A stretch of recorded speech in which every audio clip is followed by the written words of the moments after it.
পলিথিনের বিকল্প বহু আগে থেকেই ব্যবহার হয়ে আসছে, তাই সবাই সচেতন হলে এর ব্যবহার বন্ধ করা সম্ভব বলে মন্তব্য করেছেন পরিবেশ, বন ও জলবায়ু পরিবর্তন বিষয়ক উপদেষ্টা সৈয়দা রেজওয়ানা হাসান। পরিবেশ অধিদপ্তরে পলিথিন শপিং ব্যাগ ব্যবহার বন্ধকরণ কার্যক্রমের স্বেচ্ছাসেবকদের সনদ বিতরণী অনুষ্ঠানে কথা বলেন তিনি।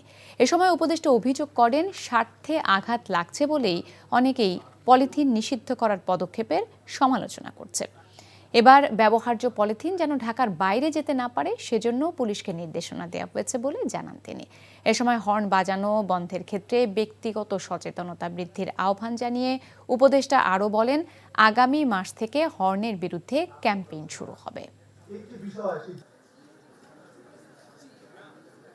সকল প্লাস্টিক এই মুহূর্তে আমরা বন্ধ করতে পারবো না, সেটা নিয়ে আমরা কাজও শুরু করিনি। আমরা শুধু পলিথিন শপিং ব্যাগ নিয়ে কাজ শুরু করেছি। মানুষের অভ্যস্ততার কারণে, আমাদের প্রয়োগের ক্ষেত্রে কিছু সীমাবদ্ধতার কারণে it will take some time, কিন্তু এটা হতে হবে। এটা আমার স্বার্থে হতে হবে না, আমাদের সকলের স্বার্থে এটা হতে হবে। যদি না হয় তাহলে আমরা আমাদের মাটি বাঁচাতে পারবো না, আমরা আমাদের নদী বাঁচাতে পারবো না।